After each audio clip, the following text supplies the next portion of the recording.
let's talk about facing your fears. So, let's talk about the fears that I have faced and have faced again and again and again. So, one of my early on fears was heights, and still a fear of mine actually. But I remember being had to be about 7 or 8, and I remember going to the highest diving board at my public pool, and unfortunately, belly flopping again and again and again off that diving board because in the air I kept on forgetting that's not how you land. It was a little bit painful, but I remember making myself do it again and again and again. Nobody was making me, I just made myself. And another fear that I got early on was a fear of needles, a fear that I still have. So, over the years, every time I go to get my blood drawn or get a shot, I try different tactics. If I say this, or if I focus on this, or if I don't think anything at all, or if I just breathe, if I look away, try all these different tactics. And for many years, I avoided getting shots. I avoided getting any needles inside of me. Tattoo needles is easy. I've tattooed myself a bunch, but the piercing part. And that was because of an old fear from when I was in pre-K and my friend stabbed me with a needle that rolled down from a car wash, and I had to get a bunch of shots, a bunch of blood drawn. It was very dramatic. It's very traumatic, you could say. So I had a fear of needles after that. And needles still bother me, but I tried all these different tactics. But I made sure to always not just lose myself to fear, but to try different things every time. And I still try different things. I still suffer from this fear. Another fear that I had, and still have to a certain extent, is being looked at by multiple people. Eye contact as well. Schizophrenic, so we have trouble with that sometimes. Some of us have trouble with that. Schizophrenics usually have trouble with social skills, but not all of us. But eye contact, physically painful to look at somebody in their eyes. My eyes get confused looking back and forth. I've completely conquered this, by the way. But, my eyes would, for many, many years, even into my 20s, my eyes would want to go back and forth, or it would be painful and I couldn't think about a response or what somebody was saying. It was very overbearing. It's much more dramatic for somebody with some kind of mental illness to conquer something like this. Now, the tactic that I learned about this is to look into one of the other person's eyes, and just when you're looking into their eyes, look into one of them. I found that, over time, I got so good at that I would just stare into somebody's eye and talk to them. And it would be a little unnerving. And over time, I realized that, okay, I need to put in some points when I look away and look back. So I kind of learned that over time. But that one's totally gone. Looked at by multiple people. That one is still difficult sometimes, especially at times of high anxiety. I'll go through periods where, if I go to a checkout line, those used to be the worst for me because you got to stand there. You can't leave. You can't really move around. You just got to stand there and do all the tasks to buy stuff. That's only a problem for me when I'm at high anxiety. But yeah, that was a terrible fear of mine. Not exactly to the same extent as needles or heights, but up there. Fear of the dark. So, when I used to, as a child, I remember kind of hallucinating. Schizophrenia takes a while to kick in. It kicked in earlier for me around 15 because of other things I was doing to my brain. But yeah, so the dark, I would hallucinate in my teen years. I would see various things in the dark, tentacles, eyes. So I still kind of have a fear of the dark, but I've almost completely conquered that. And I was so focused for, a long time, years and years, of going into forests, going into graveyards, going mainly into forests without a flashlight and just walking through it and making myself not turn around, not look back, because then, you get, that actually just makes it worse. And then I would add another challenge, put my earbuds in and listen to music so I can't hear anything around me. Not the safest thing to do, especially in a forest at night, especially going off paths, having your earbuds in, not the safest thing to do, but I would force myself to do this for years and years.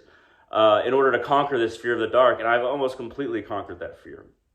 Now, as I've mentioned all these things, and well, before I go on, one of the social anxieties and fears is that when I get embarrassed or when a lot of people are looking at me, my face turns red. My face turns inordinately red compared to other people's, and I hate it so much. And I hate people seeing that, and then that bugs me.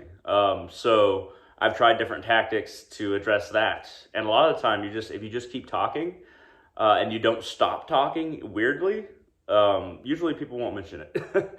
But anyway, now as you have listened to me talk, I have been saying almost conquered, but not maybe one I've completely conquered, one or two I've completely conquered, but almost conquered, or I still have this fear. Why do I keep saying this? Because what I realized about facing your fears is that the fear doesn't, it helps to face your fears. It helps to expose yourself to similar situations that make you afraid, and you kind of gain callous to it. Hopefully you're not gaining, if it's a fear that puts yourself in danger, maybe like my fear of the dark, but not quite as much as other examples I'm thinking about, then you shouldn't expose yourself to trauma again and again and again for no reason. But what I've noticed about fear and having all these fears is that no matter how many times I face it, and no matter how many tactics I try, unless I develop a more stable mind, a more stable basis to react, to address situations, to move forward, to do everything, unless I develop a more stable inner state, a more stable sense of being, then the fear it will keep popping up. It was only when I later developed calmness, or identity helps, being confident in yourself, but a sense of calmness, a sense of stability within, that these fears became much smaller. They're not gone, but they've become much smaller. How do you gain this inner calmness? How do you gain this more stable place from which you can react to the world and address what is before you, whatever it is, and your fears? I mentioned meditation again and again and again. Yes, meditation helps a bunch. Breathing exercises also help a bunch. Being able to develop a mind to where you can quiet your mind. Even if you don't need meditation to do that, great. Practice, practice, practice. Another thing, so I'm not just going into meditation again, is you have to watch how you think and revise your thoughts. So throughout your day, you might have various thoughts or internal reactions to things. You might think something, pretty kind of gross, like, I really want to fuck her, or something like that. Or, oh, why is that person so fat? Or, these are very materialistic ones. Or, man, I'm really hungry. I'd really like this. But every time you think something that you have any inkling that it might be negative, or maybe you just want to ask why. Why did I think that? Why did I look at that woman? Why did I have this reaction to somebody who's less attractive? Why do I crave this? Is it because my body actually needs it? Or have I built up this craving within myself that just pops up every time that I'm hungry, or a lot of the time when I'm hungry, or when I see something that causes my mouth to water? Why are these thoughts coming to my mind?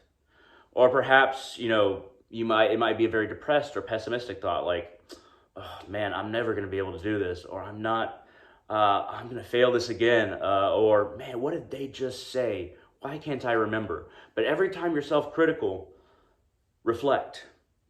Instead of gazing upon yourself with that negative eye, change it to not even necessarily positive, but why did I think that? And the next step from why did I think that, and you have to do that a whole lot to even realize how you think, is what is the downside? Why am I seeing things this way? Am I depressed? Have I developed bad thinking habits? Are there better ones I can embrace?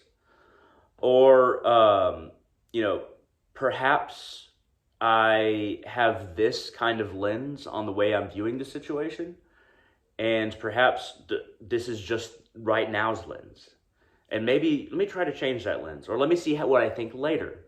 And why do I have this lens on later? Look at how you think. Try to revise how you think. And once you become aware of how you think and you start to organize your thoughts and how you think to a more appropriate degree, a more positive degree, a more beneficial degree at the very least, then you'll find that things don't just bring reactions out of you. Because a lot of the time, when somebody makes us angry or makes us pissed off, or when we're hungry, we might act a certain way. When we're tired, we might react a certain way. It's when we're at our weakest that when we want something that our willpower tends to be low. But a lot of the time, when we react in these ways, when our willpower is lower, we give ourselves that excuse. Then those reactions tend to be how we think and react in other situations when we're not feeling especially weak. And then we're just a ball of habitual reactions. We form habit reactions that come from thoughts, and we fall into these habits without being self-aware. The more self-aware you are, the more you revise your thinking, the more you'll be able to address any situation from a stable point of view. And it starts with asking why you're thinking this. What made you think this? It is not the external world's fault for bringing any reaction out of you. That is the hardest thing to learn. That is what most people resist learning. Even myself. I have resisted it in numerous situations. I kind of have... Nobody thinks of me as an angry person, but I know how much I control my anger and how much other people don't see it. But I learned to control it early on by seeing the anger of, my father, very angry, does not look at the way he thinks, or didn't at least. And seeing that and how it bothered me and other people around him, I was like, okay, I'm going to control my anger. But I started doing that early on. I don't really yell at people. I don't let it out. The few times that it has come out, it scares people. But I learned that early on based on reacting to my environment. That was a good reaction to my environment, learning to control my anger early on. The world is not responsible for the reactions it brings out of you. If somebody insults you or messes with you, yeah, you can address it with them. You can even call them names, but do not allow yourself to be a bundle of reactions that somebody just has to press a button and they get that out of you. That means the world is controlling you. And if that's the case, then you're never going to have a stable basis to address any of your fears. And a lot of our reactions are based on fear. A lot of our emotional reactions are based on fear, in some kind of fear of looking weak, of not having this, of guilt, of shame, of a feeling of a lack of pride in oneself and wanting to defend that. So many of our reactions and so many of our negative emotional reactions are based in fear. And you'll be able to control things that aren't even people related, fears that you have, if you analyze your thinking and form a more stable base by revising. Now, once again, breathing exercises and meditation helps. But you have to learn who you are. You have to know who you are. And most people go their entire lives without learning who they are. You might think that people reach a certain age and they don't know who they are. That's not true. I've watched people for a long time, and I know a lot of very wise people. Most people do not know who they are by the time that they die. Most people do not. Most people are a bundle of reactions. Don't be that way. And that's why most people have fears and have very deep fears. They might not even know about their fears. But you must become self-aware to address fear and to ultimately be a stronger person. Fear is weakness, but you don't have to berate yourself for that weakness. You can address it by becoming stronger, by revising your thoughts. Think of ways that you can develop a better regiment of thinking, but also a regiment of being able to keep your emotions calm. Once again, some things that are obvious: exercise helps. Your body responds better. It's easier to control when you have the proper chemicals running through you, and that requires exercise. Eating good foods. Eating fruits and vegetables allows your mental chemistry to be more stable. That also helps. Even if you eat meat, eat a lot of greens. You should be eating a big bowl of green lettuce a day. If you can't get there, then try to do it in little bits. These are ways to help you along this path of conquering your fears and revising your thinking so that you can do so that you're not a bundle of reactions. At any rate, I think I've talked for long enough. Thank you very much for watching. If you like this video at all, hit that thumbs up down there. It really helps out the channel. Comments also help the channel. Even if you're just saying hi, even if you're just saying great video, comments help. And it helps the algorithm bring views to my channel and to videos like this. And feel free to share this wherever you like. At any rate, thank you very much for watching, and I hope all of you have a wonderful day.